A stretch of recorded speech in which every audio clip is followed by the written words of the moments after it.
What's up, malt mates? Welcome to episode number 15. Today I have again some very interesting topics for you. First of all, as you know, I've started the channel roughly a year ago, so I'm going to look back a bit and check how did this work out, how was the feedback, and so on and so forth. So this is basically the first anniversary of the channel. Then second, until today, I've tasted 249 different whiskeys, and today I'm going to taste number 250. And of course, I'm also going to review it. And as you might guess it, this is going to be a Laddie. In fact, a very super special Laddie that I've been waiting long to taste. And this is, I think, a perfect occasion. So, today, I'm also going to share, my current thoughts with you, because this whole experience, this whole journey has no end station, and it does have some phases. It does have some, stations where I want to just wait a bit and look back and see what's happening, also observe what's happening today. So there are always new thoughts, new topics and so on that keep me busy, and I would like to share some of my thoughts with you today.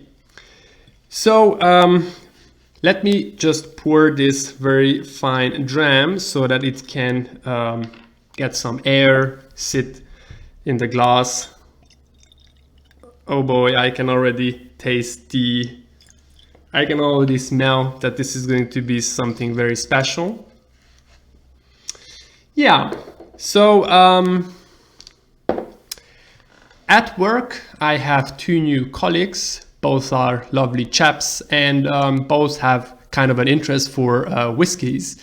And in the last couple of weeks we've been talking about different topics. They've been asking me different questions, and obviously one of the most important ones, or the classic ones, are that, okay, which whiskey should I buy? And the second one is basically, how much money should I spend?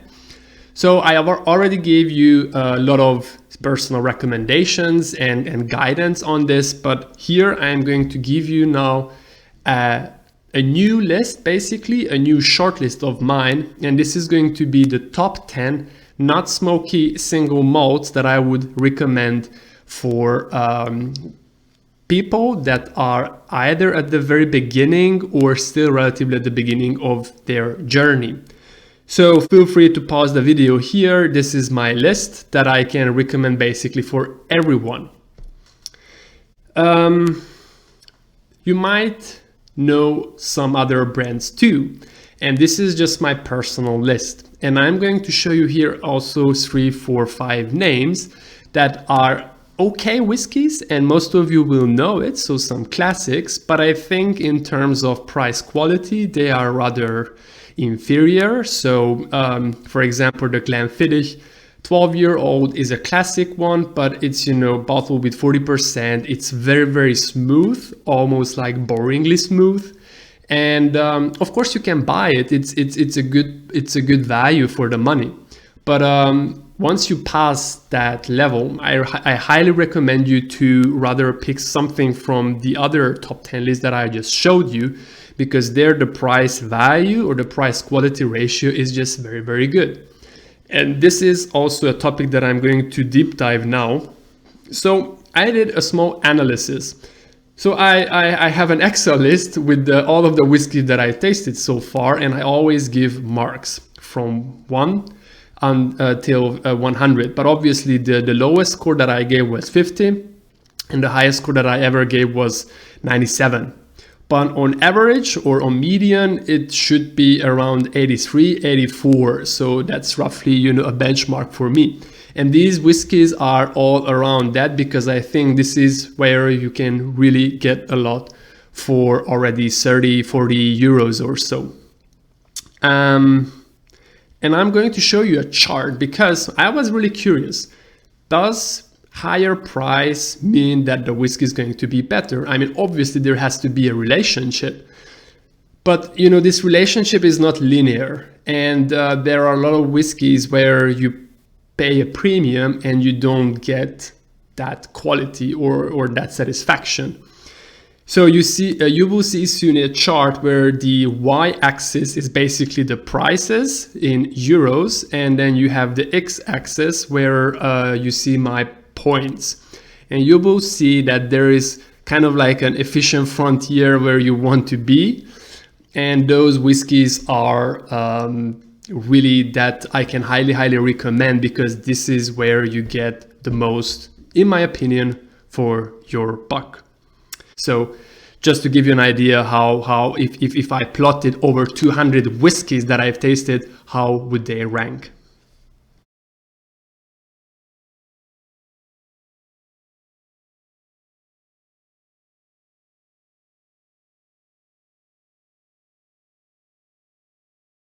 Right.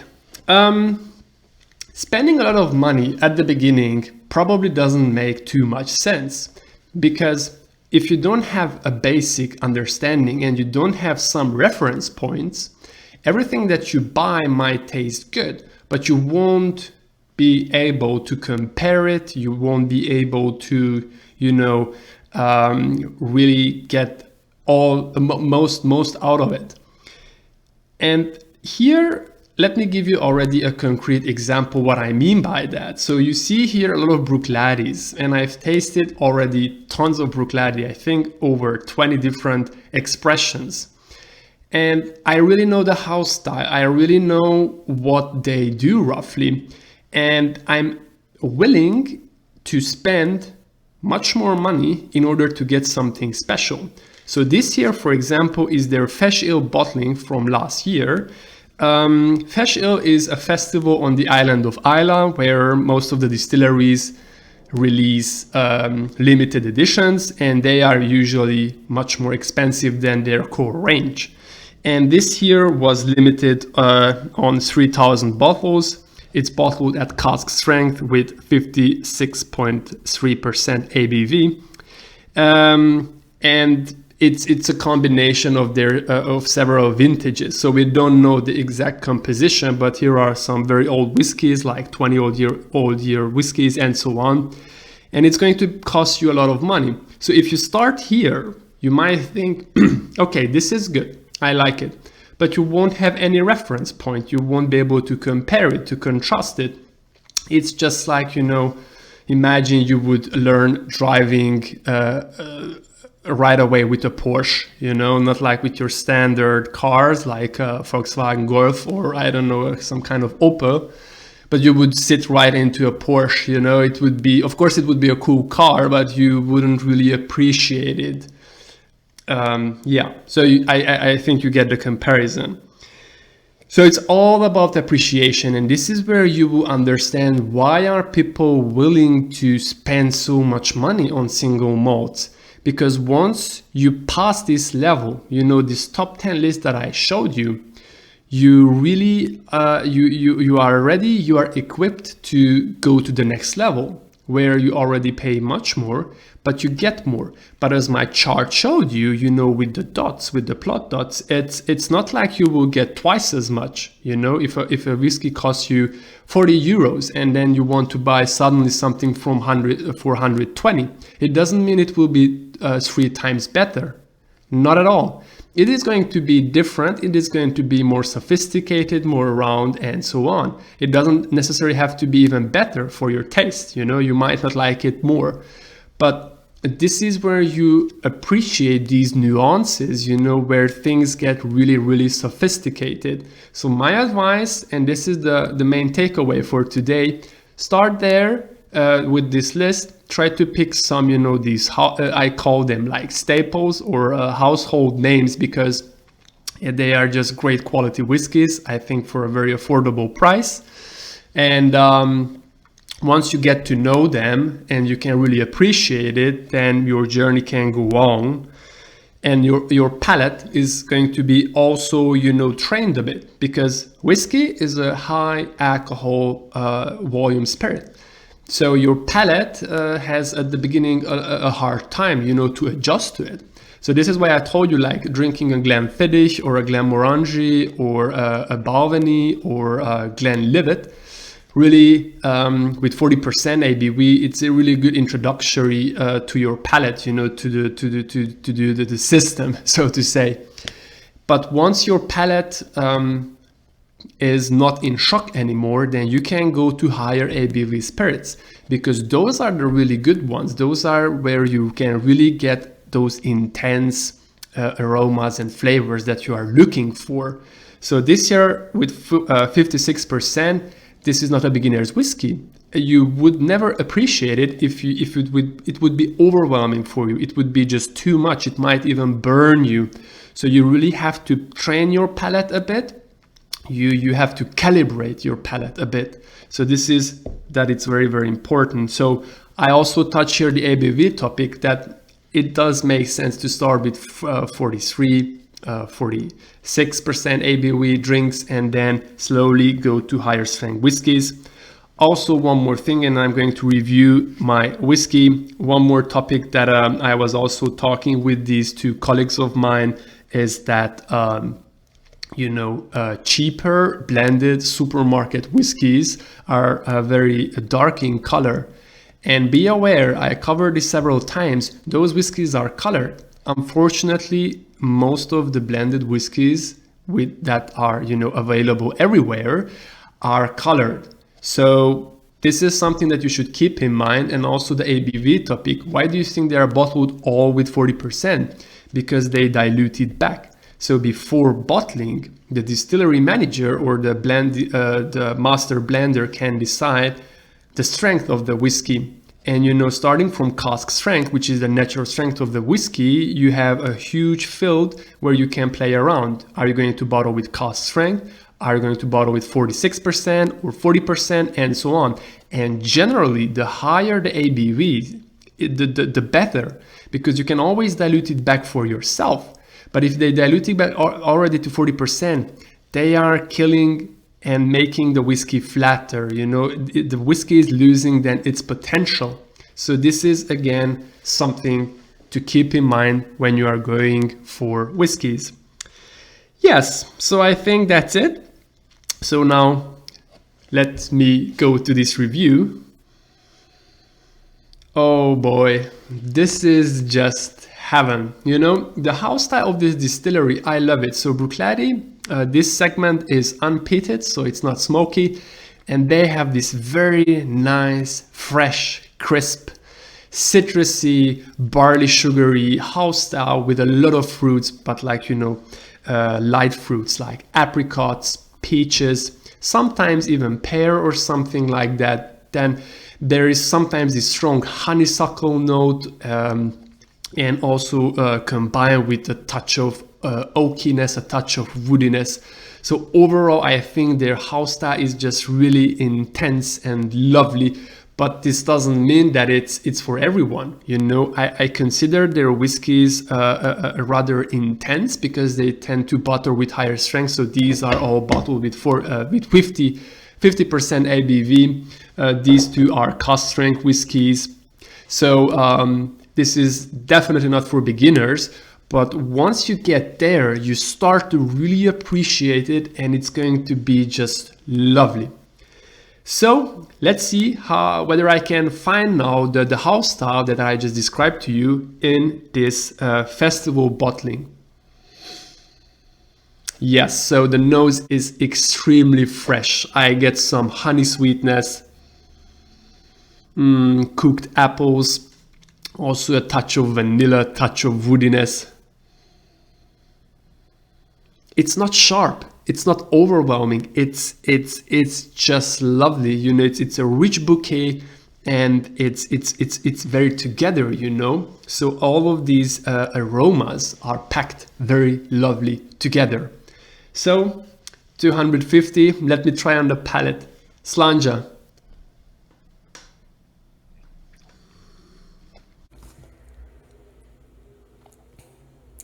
Oh. Wow. Oh my God. This is easily a 90 plus whiskey in my books. So the palate is just lovely. Despite the high ABV, it's not overpowering, it's not overwhelming, and I really get everything that I nosed. So this nice barley sugary sweetness, some oakiness, some vanilla, touch of honey, like dried honey, a lot of fruits, you know, like a huge fruit salad or something like that. Pears, apples, peaches, overripe apricots, lovely. And the finish, extremely long, extremely multi-layered, you know. First I got those fruits, you know, like fresh fruits, but also some dried fruits. Then on the second wave there was this lovely oakiness, intense vanilla oakiness. It's just great. It's warm, it's long, but again, it's not sharp, it's not overpowering. It's just, you know, it's the intensity of flavors, the oiliness, the texture is just the next level thing.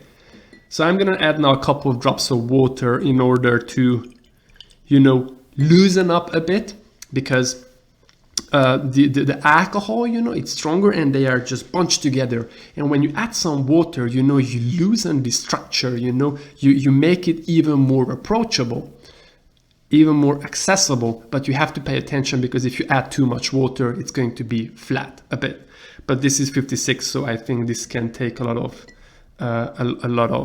water. So I'm gonna give it now just, you know, a nice swirl. No shaking, please. This is not a cocktail. So, okay, there is a new line coming in.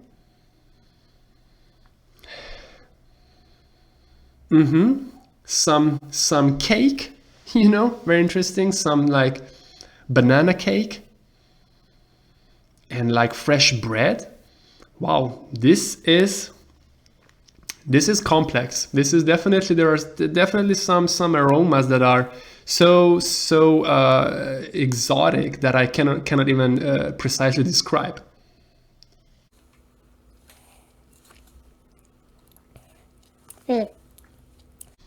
It's a very transparent whiskey. You really get that maltiness, obviously because it's 100% malted barley.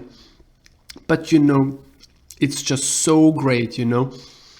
I almost get a leathery tone, like almost like a tobacco leathery tone.